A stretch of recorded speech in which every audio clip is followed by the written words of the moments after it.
Assalamualaikum warahmatullahi wabarakatuh. Waalaikumsalam. Baik, sahabat komunikasi rasa, pada hari ini kita kembali lagi untuk podcast bersama salah satu narasumber kita.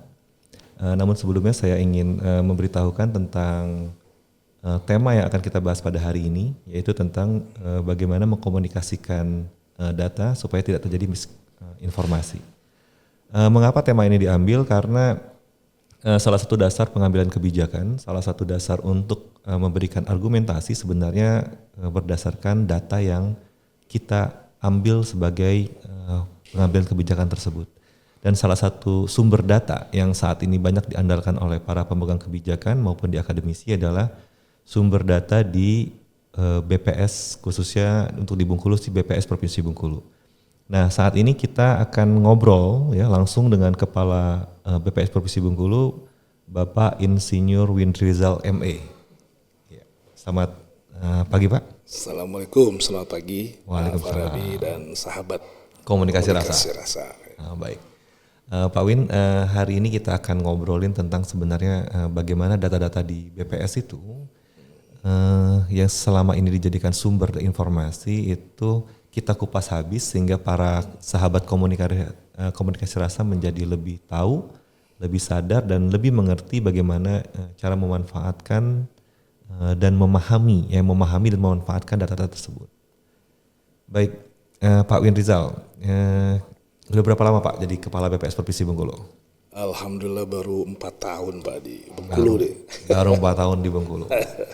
Berarti 4 tahun data-data Bengkulu ini sudah dihasilkan oleh kepemimpinan dari Pak Windrizal ya?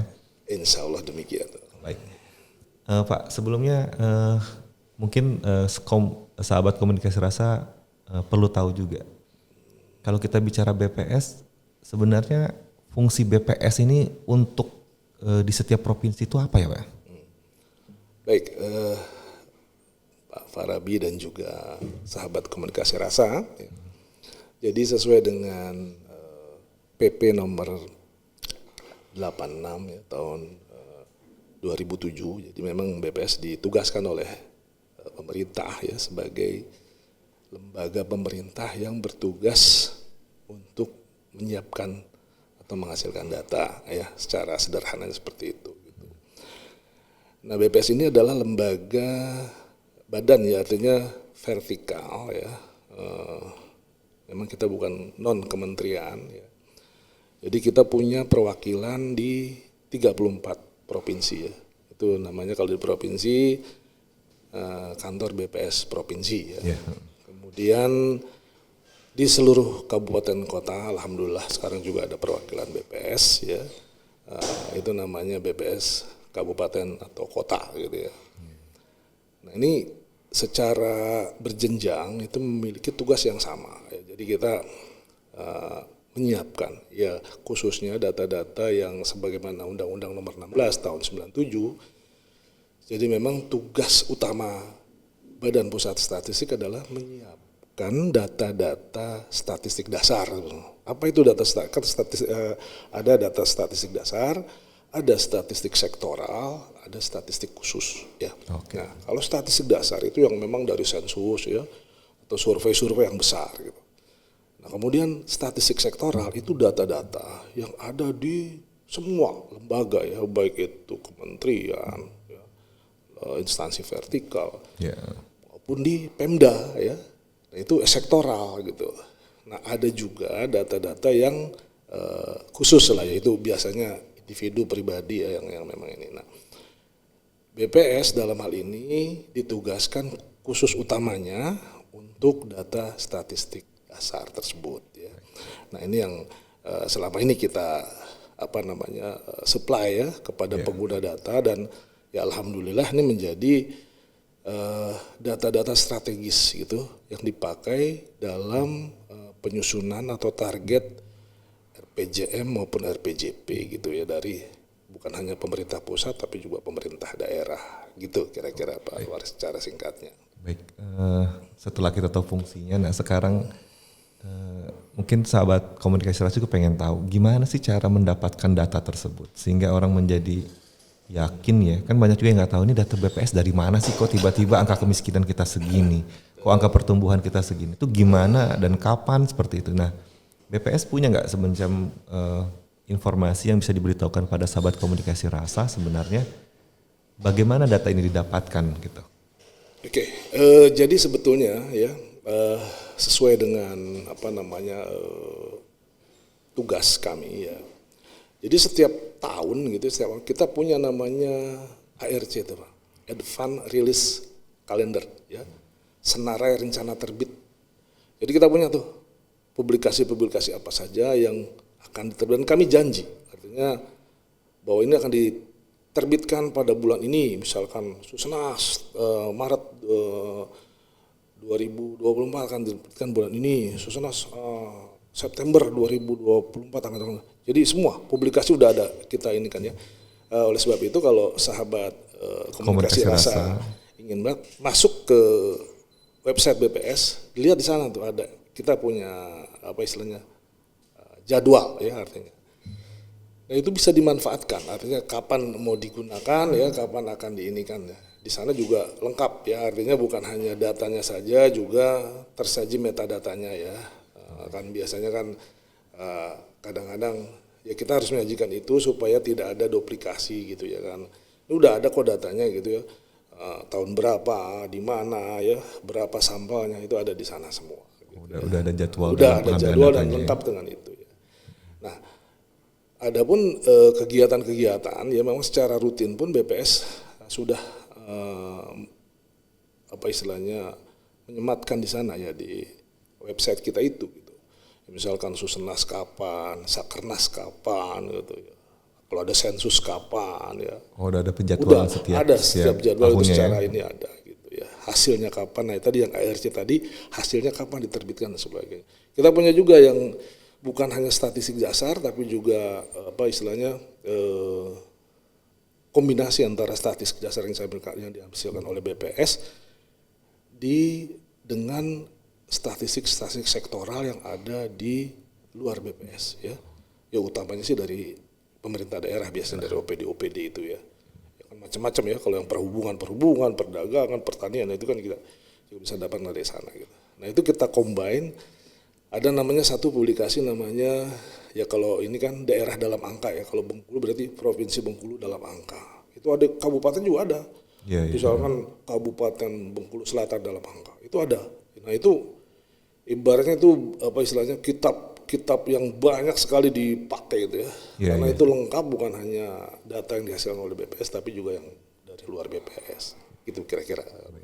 Berarti kan kita sudah tahu cara pengambilan datanya. Nah, sekarang standarnya Pak, standar dalam mengukur di BPS yang mungkin banyak juga yang tidak tahu. Misalnya juga saya juga pernah beberapa kali itu berbicara dengan beberapa orang-orang yang mengambil kebijakan, itu juga mereka heran gitu. Ini kenapa ya kok angka kemiskinan di daerah kami ini nggak pernah turun? Sementara dalam bayangan mereka untuk permasalahan kebutuhan hidup kayaknya sudah memenuhi standar. Nah, ini kan berarti kan mungkin ada perbedaan standar yang mereka maksud dengan standar yang digunakan oleh BPS. Nah, mungkin Bapak Win bisa memberikan informasi yang sesuai dengan bagaimana standar yang digunakan oleh BPS, sehingga ini loh yang kami gunakan, sehingga ini dijadikan standar dalam menilai dalam yang ada di Provinsi Bengkulu ini. Ini ya sebetulnya memang kalau khusus kita ya artinya untuk semua jenis kegiatan ya, pengukuran kemiskinan, pengangguran, gitu, pertumbuhan ekonomi, inflasi, itu kan kita udah punya standarnya ya, standar yang memang itu bukan standar yang di-develop di BPS, tapi standar internasional yang kita standar internasional. Ya, artinya itu yang memang digunakan oleh negara-negara lain, bukan hanya BPS saja gitu. Kenapa? Karena kalau itu kan harus terbanding juga kan antara wilayah, antara negara gitu ya. Makanya memang standar itu kita gunakan, bukan hanya artinya bukan ini kreasi BPS, enggak. Semua, atau pesanan gitu ya. Iya, atau pesanan enggak artinya. Itu semua punya dasar dan punya guidance gitu ya dari UN, biasanya kita manfaatkan itu. Adapun untuk yang tadi digambarkan oleh Pak Farabi misalkan perhatikan kok angka kemiskinan kita seperti ini gitu ya. Nah, itu sebetulnya memang penjelasannya panjang dia Pak Rebi kalau memang kita mau bicara tapi secara singkatnya begini artinya. Saya pun berulang-ulang kali menyampaikan ya, kadang-kadang ada BPS kenapa menyampaikan angka kemiskinannya kok agregat gitu ya, mana nih yang miskinnya di wilayah mana. Jadi sering. Jadi memang kalau secara simpelnya gini, angka kemiskinan yang kita sajikan ini ya sesuai dengan nama kami ya, Badan Pusat Statistik. Nah kalau nanti teman-teman di luar komunikasi kalau pernah belajar tentang statistik itu memang artinya kan memang agregat tersebut. Jadi memang tugas BPS tidak boleh Pak Barabi untuk data individu gitu ya. Itu udah undang-undangnya dan memang seluruh BPS, kantor BPS di dunia itu memang tidak ada. Nah, makanya kami mendesain namanya dari survei sosial ekonomi nasional. Nah, dari itulah ya, makanya muncul angka kemiskinan yang kita sebut sebagai angka kemiskinan makro. Nah, kalau mikronya ada sebetulnya ada beberapa yang bisa kita inilah dari Reksosek itu ya, yang sekarang datanya ada di Bappenas dan Kemenkyu ya, itu bisa secara detail. Tapi bukan BPS yang mengeluarkan. Walaupun BPS yang membidani dan sebagainya ya, tapi tetap bukan BPS yang mengeluarkan karena kita sudah serahkan datanya itu ke pengampunya. Ya. Nah, kembali ke kemiskinan ya, mungkin secara simpel gini. Jadi kemiskinan itu Pak dan sahabat komunikasi rasa ya, itu yang kita pakai sekarang ada namanya kalau bahasa itunya adalah pendekatan, ini dari pengeluaran ya, kita hitung dari pengeluaran rumah tangga ya. Itu namanya ada basic need approach itu ya. Pendekatan kebutuhan minimal ya, kebutuhan minimal. Itu makanan dan non makanan dari sebuah rumah tangga ya gitu ya. Jadi ada ukuran ya namanya miskin atau tidak miskin. Untuk makanannya tuh 2100 kalori. Oh, kalori itu makanan ya. Nah, 2100 kalori kan bervariasi tuh. Telur, nasi, sayur, ikan ya gitu. Pokoknya untuk mencukupi 2100 kalori. Nah, itu yang kita pakai. Kalau rumah tangga bisa mencukupi itu, artinya ya nanti kita konversikan dalam rupiah gitu, ya kan.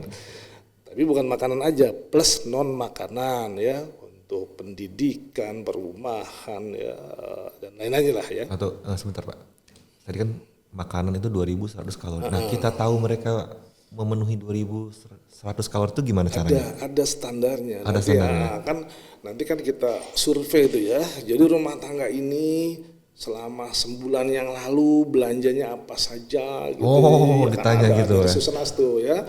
Untuk makanan ini udah ada ditanyakan per komoditasnya tuh ya. Kalau misalnya apakah Bapak bulan ini makan daging nasi, gitu ya? Daging, nasi, ayam dan sebagainya gitu udah dihitung. Sayur, cabai bahkan sampai yang detail-detail. Nah, termasuk yang non makanan untuk pendidikan, untuk kesehatan dan sebagainya ya. Nah, itu nanti rumah tangga ini sebulan katanya untuk pemenuhan 2100 kalori kan nanti terpilih tuh. Jadi kalau untuk rumah tangga miskin ini kan nggak semua komoditi yang kita ini, kan ada beberapa komoditi yang umumnya dikonsumsi oleh masyarakat miskin. Nanti kita rupiahkan tuh, ya kita rupiahkan ya total tadi ya makanan dengan non makanan tadi.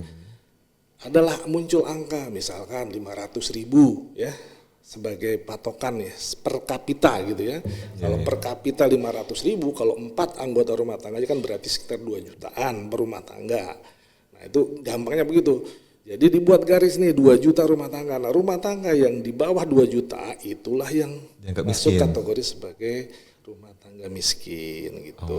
Seperti itu sederhananya ya. Nah yang di atas yang kita anggap tidak miskin. Nanti kalau yang di bawahnya lagi, di dalam miskin itu ada lagi miskin ekstrim namanya. Nah ini yang lagi hangat ini kan juga. Nah itu miskin ekstrim malah acuannya itu bukan 2100 dan sebagainya tadi. Acuan internasional tuh $1,9. Itu sekitar berapa tuh? 10.000 atau 13.000 per ini. Itu nanti detail artinya ada lagi di dalam tuh untuk kategori rumah tangga yang ekstrim lagi tuh. Ini baru yang miskin aja tuh tadi. Oh, jadi BPS itu sudah punya standar untuk menggaris bahwa di bawah ini dia dimasukkan kategori Miskin atau tidak Di miskin. atas itu dimasukkan ke kategori tidak Tidak miskin. miskin. Terus kemudian gini, ini yang kadang-kadang suka juga ini. Kami udah melakukan intervensi, melakukan aksi gitu kan. Tapi kenapa kok nggak turun-turun gitu ya miskin. Jadi artinya nih perlu dipahami ya. Berbicara memang konteks data kemiskinan ya, apalagi data sosial nih kan ya. Biasanya apalagi kalau bicara kemiskinan ini kan multidimensi ya. Betul. Jadi artinya dengan menggelontorkan gitu ya, apakah ia secara fundamental mampu apa istilahnya membuat rumah tangga ini tidak miskin. Dan biasanya bantuan sosial itu sifatnya adalah untuk menopang, menjaga ya. Jangan sampai rumah tangga ini terjerembab ke kemiskinan. Biasanya begitu. Bukan untuk membuat rumah tangga ini tidak miskin. Yang sifatnya bantuan sosial itu ya. Itu harus digaris bawahi. Dan memang yang namanya angka sosial Pak, data sosial ini, penurunan kemiskinan itu turun 0,5% aja tuh udah luar biasa bagus gitu. Iya, Bukan kadang-kadang saya 13% pengen jadi 7%. Wah, itu malah aneh gitu kalau di dalam ya ini karena ini banyak faktor gitu ya. Dan faktor kultur dan sebagainya itu harus diinikan. Jadi kayak sederhana aja gini ya. Orang menduga kan kita kan ada bantuan sosial itu untuk membantu misalkan apakah rumah tangga ini nanti akan menjadi tidak miskin karena dia mampu memenuhi tadi ya yang persyaratan mungkin 2100 kalori dan lah kita yakin tuh bantuan yang kita berikan itu memang dia belikan untuk makanan dan non makanan tadi. Bahkan ada beberapa kajian tuh malah dialihkan ya untuk beli pulsa, untuk beli yang lain-lain gitu yang di luar itu gitu tuh. Untuk kredit HP itu kan artinya kan susah juga kita kalau mau ini dan itu gambarannya ya artinya data sosial ini pasti akan berdampak dan cuma prosesnya ya memang perlu waktu gitu ya karena memang nggak bisa langsung dikasih bulan ini besok nggak miskin lagi bulan depannya miskin lagi gitu jadi artinya nggak fundamental gitu. Bisa kita garis bawahi bantuan sosial itu sebenarnya tidak serta merta menghilangkan angka kemiskinan gitu ya. Malah justru dia sebagai makanya kan dibilang safety net ya jaringan pengaman gitu sebenarnya untuk menjaga jangan sampai turun gitu. Itu sebetulnya itu gitu. Jadi kadang-kadang kan seolah-olah kalau ada gelontoran langsung dianggapnya miskin habis ya langsung naik gitu ya sejahtera hidupnya. Padahal berapa bulan itu aja sejahtera. Itu mungkin kalau teman-teman di komunikasi lebih tahu lah artinya bagaimana menarasikan itu gitu ya. Kadang-kadang kita BPS nih ya mungkin ada keterbatasan lah kita dalam ilmu komunikasi yang kadang-kadang ya suka ada miss gitu ya seperti itu. Gitu. Kalau gitu bagus juga ya berarti kalau misalnya pemegang kebijakan juga diberitahukan bahwa sebenarnya indikator kemiskinan itu bukan pada bantuan sosial kalau untuk menurunkannya, tapi pada misalnya fondasi dasarnya, mungkin dari pendapatannya, dinaikkan pendidikannya, pekerjaan gitu. Oh iya. Kan makanya pernah saya sampaikan ya waktu itu ya di forum It's Me. Jadi saya kaitkan ya, memang kita harus melihatnya secara komprehensif, secara jadi koherensinya gimana gitu. Kok pengangguran kita rendah gitu kan, kemiskinan kita tinggi gitu.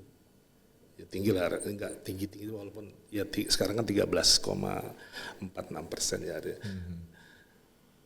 Coba kita lihat dulu, kita bedah dulu pengangguran kita tuh yang rendah itu ya, yang bekerjanya seperti apa gitu. Nah ternyata kan pas kita bedah ya, ternyata yang bekerja kita itu memang ya artinya tidak berkualitas gitu kan. Pilihan pekerjaannya pilihan pekerjaan. Ya apalagi kalau di pedesaan ya yang otomatis kantong-kantong kemiskinan. Yang penting kerja gitu. Secara konsep kerja betul dia bekerja gitu ya. Tapi pas kita dalami ternyata 70% ya waktu itu ya, sekarang sih udah mulai turun yang informalnya tuh. informalnya bayangkan di atas 70%, berarti yang formalnya cuma 30%. Kemudian pendidikannya Pak, ya. Jadi penduduk kita yang bekerja ya, itu pendidikannya SD sama SMP. SD yang dominan 30%-an lebih gitu ya. Kalau dengan tambah SMP gitu, itu lebih dari 50%. Artinya kan ini masalah pendidikan juga gitu. Jadi akhirnya kualitas pekerjaannya juga nggak ini gitu ya, nggak mampu gitu untuk mendorong dia keluar dari posisi kemiskinan tadi gitu. Oh ya, sahabat komunikasi rasa, kita dulu pernah diskusi dengan Pak Win itu tentang mengapa misalnya angka pengangguran kita itu rendah tapi kemiskinan kita tinggi. Sepertinya kan tidak linear waktu itu ya. Padahal menurut penjelasan dari Pak Win tadi bahwa memang betul di Bengkulu itu banyak masyarakat yang bekerja, tapi pekerjaannya itu banyak di sektor informal yang sifatnya tuh kerja apa saja. Jadi kalau dalam definisi kerja ya kerja gitu ya. Asal kerja. Tapi dalam sisi pendapatan sebenarnya tidak mencukupi dia untuk menghidupi dia baik di keluarganya maupun untuk kebutuhan setiap bulannya seperti itu Pak ya. Itu yang menyebabkan sebenarnya walaupun banyak yang bekerja tapi sebenarnya tidak otomatis menurunkan angka kemiskinan ya. Sekali. Baik. Nah Pak, kalau begitu kan tadi kita sudah tahu, kita bahas fungsi BPS, kita sudah tahu bagaimana cara pencarian data oleh BPS, lalu kita sudah tahu juga standar yang digunakan oleh BPS dalam memberikan semacam definisi terhadap angka statistik tersebut. Nah sekarang yang ingin saya tanyakan, bagaimana kita sebenarnya mengakses data-data yang penting tadi sehingga dia selain teman-teman bisa mengakses juga bisa memahami secara cepat sebenarnya Pak. Ini artinya kita mencoba ya untuk meningkatkan kualitas pelayanan kita gitu ya Pak Rabi dan sahabat komunikasi rasa ya. Ya salah satunya ya kita sudah membuat ya ada namanya di kantor ya di BPS itu pelayanan statistik terpadu ya PST kita tuh. Di sana ada pelayanan konsultasi, ya. Ada pelayanan pembelian data kalau memang ini ya artinya dibuat untuk pribadi gitu dan sebagainya atau ini ada rekomendasi ya dan sebagainya gitu ya. Nah seandainya tidak bisa datang pun ke kantor BPS ke PST kan bisa ada fasilitas melalui WA dan sebagainya yang udah kita indikan juga gitu ya.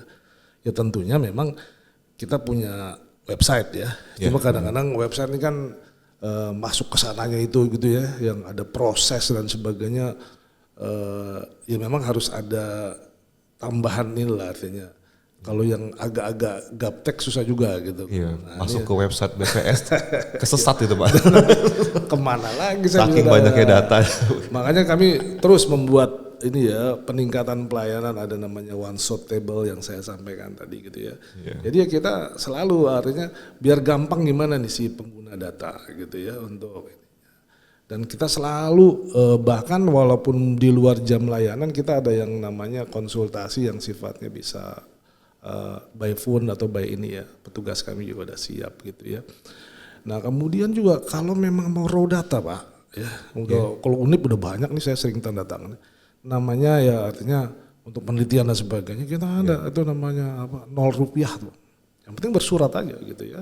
Bersurat jadi kita siapkan nanti raw data yang mau dibuat untuk penelitian ya.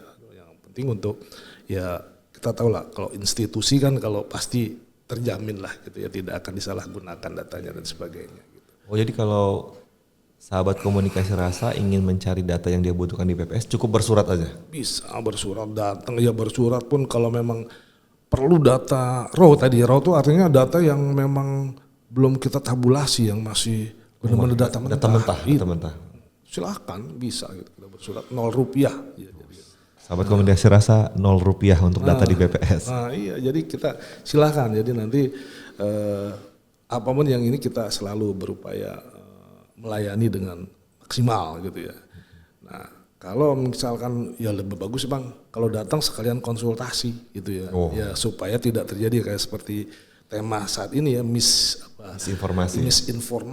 Jadi insya Allah nanti petugas-petugas kami di sana akan melayani dengan maksimal gitu ya. Artinya termasuk kan kadang-kadang orang konsep itu ya Pak Rabi ini suka istilah orang tidak terlalu memperhatikan, padahal disitulah batasan-batasan ya, kenapa angkanya kok seperti ini gitu dan sebagainya gitu, atau muncul angka ini dari mana. Itu ada konsep gitu ya.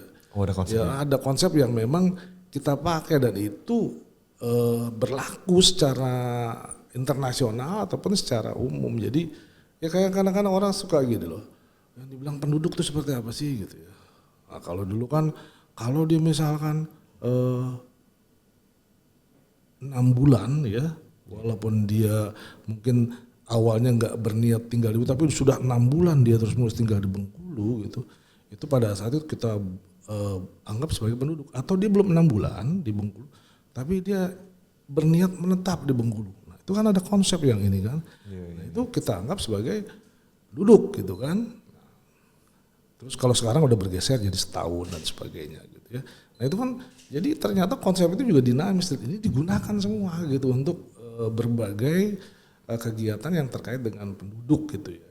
Nah, jadi artinya di sana nanti dalam konsultasi ya, petugas kami akan menjelaskan secara sederhana gitu ya, apalagi misalkan adik-adik mahasiswa ini ya yang pengen meneliti gitu dan sebagainya. Silakan. Tugasnya di apa Pak? Namanya Pak? Bagian apa di BPS untuk konsultasi itu? Ini pelayanan statistik terpadu kami. Pelayanan statistik terpadu ya. Dulu kan ada perpustakaan gitu ya ceritanya Pak Mario. Kalau sekarang namanya pelayanan statistik terpadu itu bukan hanya fungsi kepustakaan aja. Jadi tadi ada konsultasi, ada rekomendasi, ada mungkin peminjaman atau pembelian data dan sebagainya gitu ya. Di situ ada pelayanan kami di situ.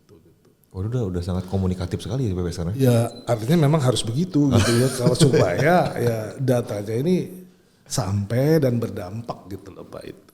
Iya, karena sayang sekali Pak dengan data-data yang sangat penting dan strategis tadi. Banyak yang butuh juga, cuman karena permasalahan tidak tahu bagaimana mengaksesnya. Setelah tahu mengakses tidak tahu cara memahaminya. Nah, dijembatani dengan konsultasi saja sepertinya akan lebih banyak solutif ya yang diberikan. Dan saya tambahkan juga gitu, artinya sekarang jadi eranya ya BPS tidak maulah one man show gitu ya. Artinya orang udah mungkin kalau data yang dikeluarkan BPS ya orang tidak akan debatable gitu ya, artinya udah kita yakin lah kalau dari sisi metodologi, dari sisi dan sebagainya ya. Cuma kan nggak semua data ada di BPS. BPS juga terbatas Pak. Ya tidak semua data Pak? Iya kan statistik dasar aja Pak palingnya.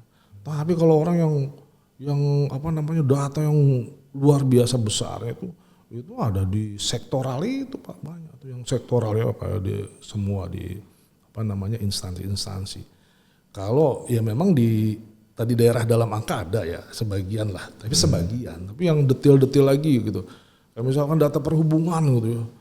Ya mungkin ada data yang lebih rinci tentang perhubungan dan sebagainya ya mungkin di daerah dalam angka nggak semua gitu. Nah ini kami juga sekarang sedang melakukan namanya proses pembinaan statistik sektoral Pak, supaya data-data yang ada di setiap instansi di luar BPS, di eksternal BPS itu punya kualitas yang sama dengan data yang ada di BPS. Oh, standarnya disamakan. Standarnya kita samakan, itu yang namanya sekarang ada satu data Indonesia gitu ya.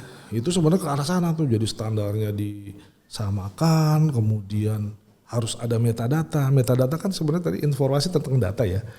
Metadata tuh kalau orang misalkan ya apalagi yang sektoral kan ada kadang-kadang duplikasi gitu ya. Ini udah melaksanakan OPD ini.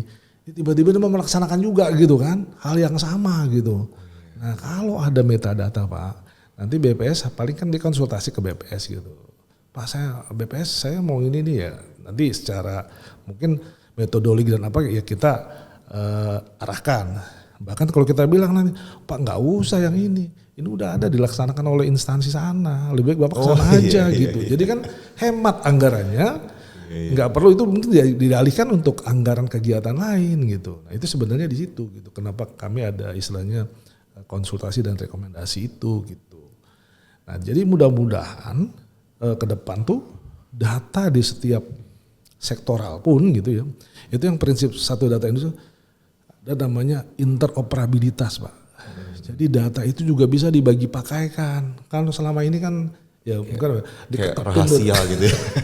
Data kan dikekepin gitu ya. Ya masing-masing itu yang repot itu kan sektoral itu. Kalau BPS datanya silakan siapa mau pakai pun monggo ya kita ini kan gitu ya. Tapi kalau yang di sektoral ini kan kadang-kadang wah disimpan sampai lupa Pak. Datanya akhirnya nggak kepake gitu kan, basi gitu kan, sayang. Karena gitu, pejabatnya udah ganti. Nah, akhirnya buat data lagi. Ini makanya di dalam satu data Indonesia ini kita perkuat lagi bahwa pada prinsipnya, dan ini mudah-mudahan nanti secara nasional itu kan, bahwa data itu harus bisa dibagi pakai gitu loh. Iya. Jadi semua bisa Pak, orang nggak usah diakses ya. Ya nggak ada di BPS. Oh saya perlu data perdagangan. Oh saya ke dinas perdagangan. Oh saya perlu data yang detail data pertanian. Oh saya ke dinas pertanian. Di sana udah siap gitu artinya, secara dengan sebuah sistem yang mungkin bukan LAN lagi tapi WAN gitu ya. Iya betul. Itu kan udah luar biasa gitu. Jadi udah tanpa harus kita artinya mendatangi instansi, tapi secara jejaring udah bisa di ini, dan kualitas data yang utama kualitas datanya sudah terjamin gitu ya, sesuai dengan standarnya sama. Jangan gitu. sampai nanti datanya sudahlah 2 kali kerja beda pula hasilnya. Betul Pak, itu yang kita ini kan. Baik Pak, berarti kan kita sudah punya semacam ke depan itu bagaimana data-data itu juga selain dari BPS, dari lintas sektoral juga itu bisa juga diakses oleh masyarakat secara umum ya. Tapi masyarakatnya juga kayaknya perlu edukasi Pak, kan masih banyak juga masyarakat kita nih yang agak berjarak dengan statistik. Kalau dilihat angka-angka tuh udah pasti pusing nih. Kalau ngeliat angka-angka tuh sudah langsung mundur ya kan. Nah ini sebenarnya ya mungkin ini ada ketakutan mungkin dari kecil ya, misalnya nggak suka dengan misalnya matematika yang agak tidak nyaman dengan hitung-hitungan gitu kan. Tapi kan ketika di masa-masa tertentu seperti kuliah dia harus misalnya mengakses data-data statistik misalnya untuk baik penelitian maupun untuk publikasi seperti itu. Nah BPS sendiri punya nggak Pak semacam menjebatani mereka yang agak anti dengan statistik seperti itu Pak, atau bukan anti lah ya, yang agak berjarak dengan statistik seperti itu? Jadi gini, ya, jangankan mungkin sahabat komunikasi rasa ya, saya juga dulu kalau udah denger statistik tuh kayaknya udah nyut-nyutannya dulu. Udah ribut. Karena sekarang juga jadi momok kan di perguruan tinggi apa gitu statistik. Nah inilah yang menjadi tugas kami, artinya bagaimana agar statistik ini lebih lebih membumi gitu, lebih mudah dipahami gitu. Nah ini yang saya dengan teman-teman semua saya selalu sampaikan gitu ya. Coba kalau menyampaikan sesuatu di forum manapun, ya kalau bisa gunakan bahasa yang komunikatif gitu ya, bahasa yang umum gitu dan sebagainya.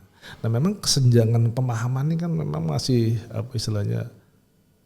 nyata lah, kita nggak boleh ini antara ya kami ya produsen penyaji ya dengan masyarakat umum gitu ya. Kami tahu konsep, yang mereka nggak tahu kan artinya ya artinya timbullah kadang-kadang ini. Nah ini tentunya ya berbagai upaya kami lakukan lah ya. Ya salah satunya tadi selalu membunyikan gitu ya dengan cara yang zaman dulu ya, kalau makanya saya gambarkan ke teman-teman tuh. Kita dulu kalau lagi presentasi menggunakan istilah statistik yang berat-berat gitu ya. Wah, pakai rumus-rumus. Wah, bangga betul. Orang bingung, kita bangga gitu. Sekarang terbalik kan. Justru saya bilang Anda justru tidak berhasil kalau orang bingung. Semakin orang mengerti dan terus haus ingin mengejar ini, itu berarti berhasil saya bilang. Yeah. Makanya kan kadang-kadang saya di forum juga mungkin kalau Pak Parabi, teman-teman kalau di pimpinan-pimpinan saya nggak pernah, jarang menggunakan saya istilah yang statistik berat gitu ya. Jadi saya kadang-kadang ya kalau saya bilang inflasi kan keren dulu ya kalau orang apa inflasi itu kan. Inflasi apa sih itu perubahan harga secara masif dan terus menerus. Wah, apa sih? Oh ini kalau bahaya inflasi karena itu gambaran dari menurunnya daya beli. Wah itu kan ngeri kan. Nah, Kan orang kalau dari konsep-konsep itu masih ini ya, apa sih masih bingung ya. Konsep daya beli apa? Nggak relate dengan kehidupannya. Padahal iya. realitasnya tuh berhubungan sama dia. Iya. Saya makanya gini, saya kadang-kadang saya tes gitu.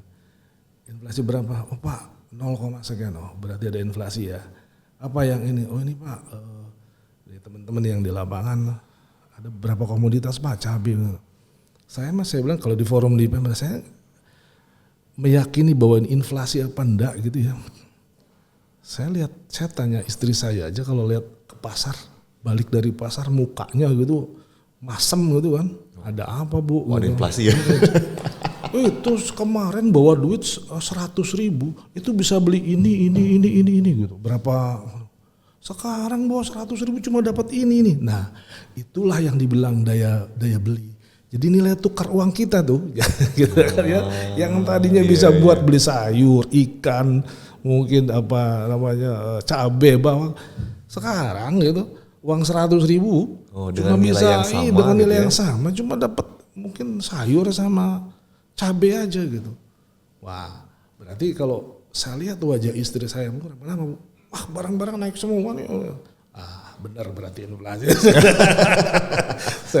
Penjelasan sederhananya seperti itu gitu. Kayak sampling gitu. Sampling itu orang kan sampling ini mengambil sebagian dari populasi untuk mengestimasi. Wah, itu istilah itunya ya. Iya. Tapi padahal kita lakukan sehari-hari, ya kan? Ibu-ibu beli beras di pasar gitu. Satu kotak berasnya yang beras yang bagus yang mana? Dia ambil aja di atas. Bagus ini. Udah mewakili semuanya ya. Itu udah mewakili semuanya. Padahal belum tentu di dalamnya. Tapi itu udah gak bisa apa. Kita mau nyebrang sungai pakai kayu gitu. Bisa nih nyebrang nih. Aman gitu. Artinya banyak analogi yang sebenarnya cepat dimengerti oleh orang lain. Ya. Tes yang begitu yang itu yang saya sedang latih ke teman-teman semua. Bagaimana menggunakan istilah yang umum di masyarakat, bahkan masyarakat yang awam gitu, yang di pelosok-pelosok gitu kalau langsung ngerti gitu ya. Iya benar tuh Pak. Benar. Jadi ini mungkin nanti BPS sama teman-teman di komunikasi kerjasama. Gimana cara kita menarasikan gitu hal-hal yang seperti itu Pak gitu. Karena memang ada sih istilah-istilah statistik memang yang masih agak susah kita coba cari padanannya gitu. Nah ini mungkin ya nanti kita inilah Pak ya. Iya, tapi dengan contoh-contoh yang Bapak Win barusan berikan sebenarnya angka-angka statistik itu langsung bisa dimengerti gitu. Ketika contohnya pas dengan realitas di masyarakat seperti itu ya. Jadi kalau saya pikir nanti sahabat komunikasi rasa tuh akan punya bersahabat dengan statistik gitu. Jika cara penyampaiannya itu sangat sederhana dan memang relate dengan kehidupan dia sehari-hari. Nanti dia akan nyebarkan ke yang lain. Sampling itu gini nih, beras diambil. Contoh gitu kan. Ngambil contoh sedikit untuk menduga ya semuanya gitu kan seolah-olah sama ya itu sampling seperti itu, pengambilan sampel kan namanya kan. Betul. Nah memang di samping itu kami juga tadi kalau tanya mungkin Pak Fahri apa yang ya, kita terus berupaya ya, kita misalkan sekarang ya tadi yang saya contohkan, kita tidak mungkin sekarang kita nggak publikasi yang cuma uraian terus ada tabel, tapi kita juga kasih infografis ya, yang tadi yang eye-catching gitu, yang ada cerita di balik itu gitu yang membuat orang tertarik. Saya pengen tahu lagi kalau yang kondisi ini gimana? Karena dia masuk ke tabelnya gitu, ke halaman ya kita fasilitasi. Ada yang saya tadi sampaikan juga ya, ada namanya one shot table gitu ya. Jadi yang langsung satu kali itu kita langsung ke tabel di mana. Kemudian juga kita selalu menampilkan tabel dinamis gitu, yang tabel yang memang selalu berubah gitu ya di dalam website kita. Nah itu jadi terus kita lakukan gitu ya, dan upaya kita juga terus juga untuk literasi statistik Pak ya. Oh, udah literasi. Makanya kita ada beberapa program BPS tuh yang kayak di kampus nih, kebetulan kita udah jalan ya, udah tahun kedua apa ya. Itu ada pojok statistik Pak Farabi. Adanya di perpustakaan yang sebelahnya ruang itu sebenarnya salah satu literasi statistik. Langsung ya di sana titiknya langsung ya di kampus ya. Kita memberdayakan teman-teman mahasiswa ya khususnya yang memang berminat gitu ya untuk menggeluti statistik dan sebagainya. Nah sebenarnya manfaatnya juga bukan hanya untuk anak MIPA aja gitu. Sebenarnya pojok statistik itu punyanya UNIP gitu. Untuk seluruh mahasiswa ya. Untuk seluruh mahasiswa. Jadi di sanalah ya kalau tadi misalkan males saya ke ini BPS ya, PST-nya jauh di jalan ada Malik sana. Kalau di sini, cuma silahkan nanti kami kan ada jadwal gitu untuk coaching di sana ya. Teman-teman dari BPS datang ke sana ya, melakukan apa ya.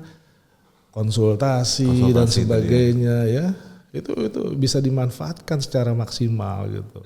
Nah kami juga ada nanti desa cantik, nah desa cinta statistik. Nah kalau ini kan mahasiswa, desa cantik ini desa yang kita mau berdayakan gitu.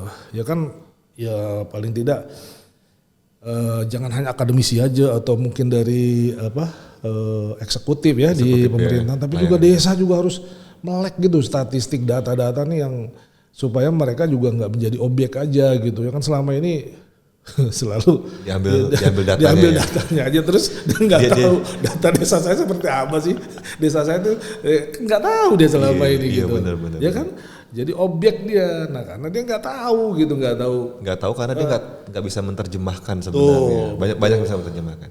Nah ini juga Pak, sebelum kita yang program lanjutan, kita juga melihat bahwa di kayak Bengkulu dalam angka baik di tingkat provinsi maupun kabupaten, terus juga di webnya itu kan juga sebenarnya masih didominasi dengan angka-angka ya. Mungkin bagi sebagian kalangan ya itu sudah cukup. Yeah. Tapi kalau untuk dalam rangka menarik perhatian orang untuk cinta statistik, sepertinya memang perlu tambahan seperti yang diceritakan oleh Pak Win tadi sebenarnya. Jadi di Bengkulu dalam angkanya, di websitenya juga gitu kan. Tadi jangan sampai tersesat, ya. Apalagi sudah mulai menjauh ketika dibuka angka semua itu kan sudah, waduh. Saya dari situ kemana lagi dia gitu ya kan ya. Itulah. Itu makanya kenapa tadi ada one shot table gitu. Jadi memang saya juga coba ini ya, artinya ya ke depan sih pengen lah. Artinya saya tuh banyak keinginan, cuma mungkin insya Allah dilanjutkan lah sama generasi-generasi penerus dia. Kayak kita pengen membuat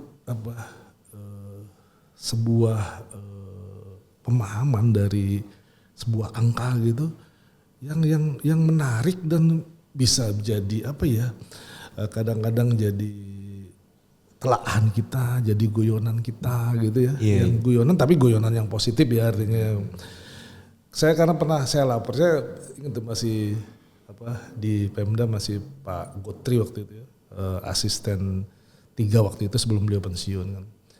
Saya laporan waktu itu mengenai hasil sensus penduduk Pak. Jadi artinya waktu itu kan seks rasio kita gitu kan. Seks rasio itu kan perbandingan antara penduduk laki-laki terhadap perempuan kan. Angka kita waktu itu sekitar kalau nggak salah 105 gitu ya. Jadi artinya dari 100 perempuan gitu kan, ada 105 laki-laki kan gitu ceritanya kan kalau di seks rasio gitu ya. Nah, saya ya guyonan sih sama beliau, Pak Asisten dari angka ini ada sesuatu nggak yang bisa dilihat gitu ya, angka seks rasio itu perbandingan penduduk laki-laki dengan perempuan gitu. Apa Pak? Ini kan artinya gini Pak, dari 100 perempuan, saya bercanda aja, ada 105 laki-laki. Jadi kalau kita pasang-pasangkan, saya bilang itu ada 5 laki-laki yang nggak dapat pasangan setiap 100 perempuan. Kalau di Bengkulu ini penduduknya 2 juta Pak, itu kan ada sekitar berapa tuh? Kalau ada 5 dari 100, berarti kalau 2 juta berarti ada 100.000 Pak. Dari 2 juta laki-laki yang nggak dapat pasangannya. Terus akhirnya Pak Gotri bilang, wah pantas Pak Win, banyak ini, dia bilang ASN wanita di Pemda ini yang mengajukan cerai gitu kepada suaminya. Kenapa? Di luar masih banyak. Banyak pilihan. Masih banyak pilihan di luar, masih 100.000. Itu bagian dari joke kita. Itu di pengantin pun saya pernah sampaikan gitu, waktu saya disuruh kasih sambutan ya. Jadi jangan takutlah bagi wanita-wanita. Ya Yang penting banyak cadangan lagi. dan datanya jelas gitu ya. Ya itu kan artinya maknanya seperti itu gitu. Walaupun ya nanti dielaborate lagi gitu kan. Ya kan ada 2 juta tuh kan ada bayi ada dan sebagainya lah. Tapi paling tidak maknanya seperti itu kalau kita pasang-pasangan gitu ya antara laki-laki dan perempuan. Nah itu jadi itu yang kadang-kadang mungkin membuat orang tertarik gitu Pak Farabi kalau ada angka itu kita coba apa istilahnya kita uraikan, kita terjemahkan dengan sesuatu yang mungkin iya ya atau wah lucu ya gitu dan sebagainya. Jadi saya yakin sih kalau dengan contoh-contoh yang diberikan oleh Pak Win tadi itu jadi sederhana BPS. Angka-angka statistik itu jadi sederhana sekali cara memahaminya gitu kan. Jadi kalau semua petugas di BPS itu cara menyampaikannya seperti Pak Win, saya pikir semua orang jadi tidak lagi semacam ketakutan ketika berhadapan dengan statistik karena tahu cara menerjemahkannya gitu. Nah, mungkin dalam rangka itu Pak, sebenarnya kan di kampus ini kan ada kewajiban ya dari setiap mahasiswa itu kan sebelum dia tamat dia melakukan penelitian. Nah, dan ketika penelitian itu tentu saja dia harus berbasis dengan data. Ada jurnal, ada buku seperti itu. Nah, termasuk juga sebenarnya data BPS. Artinya kan ini artinya setiap tahun itu ada potensi mungkin kalau digabung-gabungkan dengan seluruh kampus sudah puluhan ribu sebenarnya orang yang bisa mulai mencintai statistik sebenarnya melalui BPS dan memang itu dibutuhkan karena dia harus melakukan penelitian seperti itu. Nah hanya saja memang sangat jarang sekali sebenarnya mahasiswa itu kalau nggak disuruh oleh dosennya itu mengambil data BPS gitu ya. Paling jauh mereka itu melakukan semacam pra penelitian dia sampel sederhana dengan kuesioner untuk melihat berapa jumlahnya. Tapi dia nggak mau yang ngambil data yang lebih besar gitu. Nah ini sebenarnya peluang juga sebenarnya untuk memulai setiap tahunnya agar anak-anak mahasiswa itu cinta dengan statistik. Nah melihat peluang ini sebenarnya bisa nggak BPS itu misalnya membuat semacam yang tadi penyederhanaan cara memahami statistik tapi khusus buat mahasiswa yang setiap tahunnya dia wajib untuk meneliti. Kalau setiap mahasiswa itu dari misalnya anggap saja misalnya 10.000, 1.000 aja yang jadi cinta statistik tuh bisa nyebar kemana-mana sepertinya gitu. Jadi agen kami itu. Iya, karena memang dia setiap tahunnya harus gitu kan. Di semester 7 dia nulis skripsi dan harus pakai data. Nah, kira-kira gimana tuh Pak melihat peluang itu? Jadi artinya ya ini kami juga sedang ini ya. Makanya kan beberapa perwakilan nih dari fakultas sudah datang ke BPS. Ya pada prinsipnya kami kita pengen mensupport ya secara maksimal ya. Ada beberapa inilah yang sudah kayaknya kita sepemikiran gitu ya dengan ya entah dekan, ketua jurusan gitu ya. Kalau tadi kebutuhan data ya Pak Farabi ya sebetulnya sih kan kita ada yang program 0 rupiah tuh ya. Nanti silakan. Cuma memang ya saran kami jangan per individu gitu mengajukan ini, mendingan misalkan lebih baik ya institusi ya, entah itu fakultas atau itu mengajukan gitu nih. Kami butuh data Susenas tahun sekian. Nah di dalam Susenas itu kan Pak, data tuh luar biasa ribuan ketimbang dia misalkan survei sendiri ke lapangan gitu. Kalau ini kan data-data yang boleh dibilang sudah ibaratnya outliernya sudah kita itu udah data clean gitu ya. Tinggal dipakai saja gitu. Nah, memang mintanya nanti yang minta instansi saja, ya instansi, ya entah itu UNIP secara institusi atau mungkin fakultas lah ya, misalkan. Itu dipakai rame-rame gitu bisa itu kan data itu, ya kan. Ya nanti kalau memang apa istilahnya rule-nya gitu ya, oh ini pertanyaan ini sampai ini tentang ini itu kan bisa nanti dikonsultasikan, bahkan di situ ada keterangannya nanti diperjelas oleh tim kami nanti. Ini kalau mau pakai ini tentang pendidikan dari ini, tentang pengeluaran ini, tentang kesehatan ini, ada di situ semua. Ada semua ya. Ada semuanya lengkap. Jadi tinggal rule-nya itu kan yang jadi acuan apa dua kan biasanya kan kalau raw data itu kan udah kumpulan angka-angka semua, tapi bisa dihitungkan ya, apalagi dengan teknologi sekarang gitu ya bisa kita inilah. Jadi artinya mudah kalau teman-teman ya ketimbang misalkan mau angka-angka yang real lapangan ini kan lapangan sudah divalidasi, sudah clean, sudah datanya tuh tinggal pakai gitu ya. Cuma memang tinggal apa yang mau diteliti gitu kan. Nah, tinggal itu variabel-variabel tinggal dipilih aja, Pak. Plus ini ya, plus cara memahaminya gitu ya. Iya, cara memahami. Jadi udah ada kita. Itu yang kita lagi coba ini kan ya, artinya kita akan coba support gitu perguruan tinggi. Nah, di sisi lain juga khusus untuk yang ya berminat lah untuk kan selama ini ilmu statistiknya dapatnya di kampus saja gitu ya. Teori gitu. Implementasinya. Nah, itu yang namanya kami ada program Desa Cantik, Pak. Ini Desa Cantik kemarin dengan kalau nggak salah dengan jurusan statistik dan matematik kita coba kolaborasi gitu ya. Jadi yang mudah-mudahan mahasiswa-mahasiswa ini KKN gitu Pak Rabi. Artinya ya kalau selama ini kan KKN gitu ya. Selesai KKN yang jadi itu kan gapura gitu Pak. Jembatan, ngecat kantor lurah atau desa gitu. Plang desa gitu kan. Nama jalan di desa. Kita pinginnya mereka dari desa itu kalau ya ada kolaborasi dengan program Desa Cantik itu ya udah jalan itu nanti di desa punya data-data yang memang dibutuhkan oleh desa itu gitu sesuai dengan itu yang kita ini kan seluruh potensi desa data desa itu sudah jadi. Taruhlah nggak gitu seluruh tapi sebagian yang memang dibutuhkan oleh pemerintah desa itu sudah tersedia gitu dari hasil KKN 2 bulan gitu atau 4 bulan. Dan itu memungkinkan ya kalau 2 bulan itu data desa? Saya pikir bisa ya, nanti tinggal kita ini kan aja, kita desain yang memang untuk ya 2 bulan ya mungkin nggak semua data gitu ya, tapi data-data prioritas misalkan ya, kayak misalkan ya kayak jumlah penduduk misalkan di desa ya walaupun ada ya dari data kami, tapi kan ini data yang paling update yang dari lapangan. Pekerjaannya seperti apa atau sebagian penduduknya sampai musimnya bukan minimal ini desa lagi kita bilang tuh labeling desa itu ya Pak ya. Ini desanya karena banyak nelayan, ini desa nelayan gitu. Ini kayaknya banyak pekerja perkebunan, ini desa perkebunan. Udah dikategorikan kan ya. Enak kalau ada desa-desa yang berlabel seperti itu gitu. Memudahkan juga sebenarnya. Iya, untuk investor ya kan enak gitu. Itu salah satu yang kita coba inikan gitu ya. Jadi insya Allah lah artinya ke depan gitu ya dalam rangka MBKM ini juga kami juga mudah-mudahan ya, turut inilah ada andil dalam menyukseskan itu gitu ya Pak.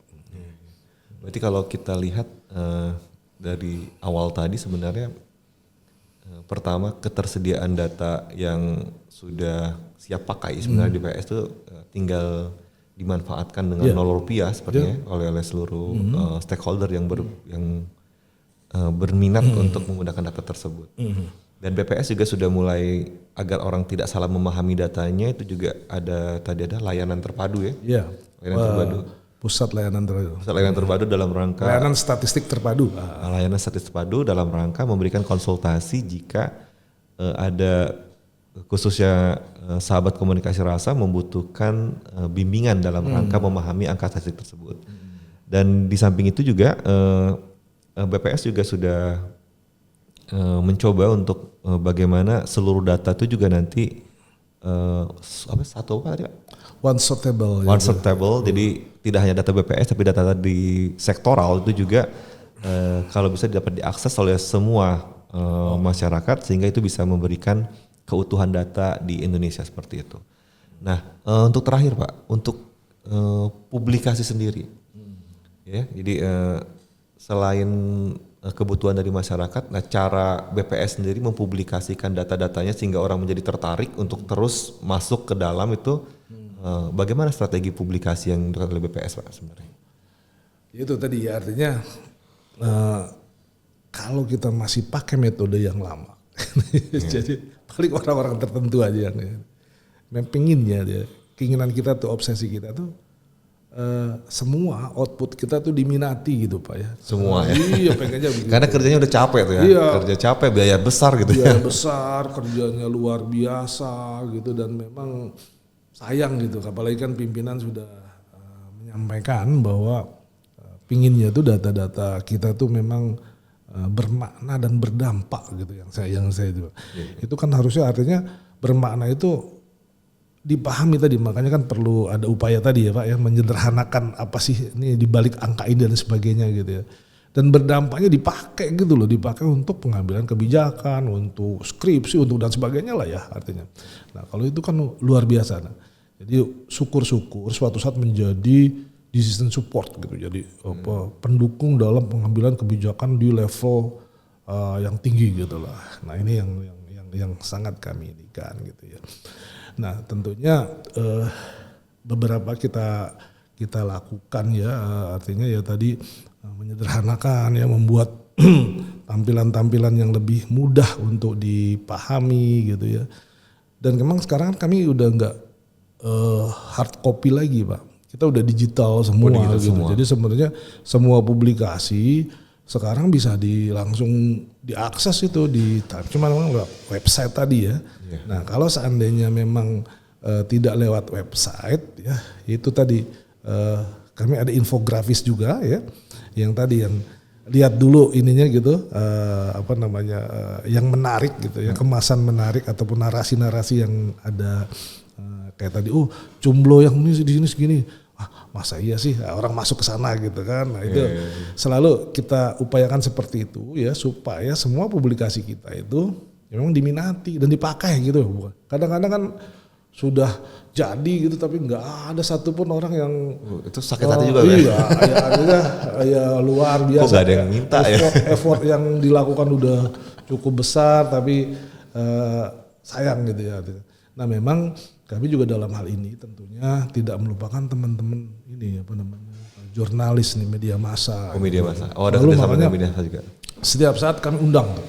Mereka kalau ada rilis data juga termasuk yang saya sampaikan di advance release calendar tadi gitu ya. Jadi harapannya mereka akan mampu gitu untuk menyebarluaskan gitu ya, dengan gaya mereka masing-masing gitu.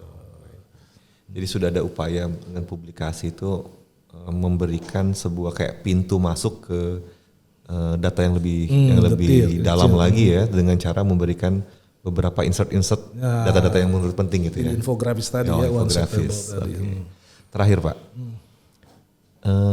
sebenarnya sebuah negara itu bisa nggak sih diketahui kelemahannya dari data statistik yang bisa diakses secara luas ini Pak?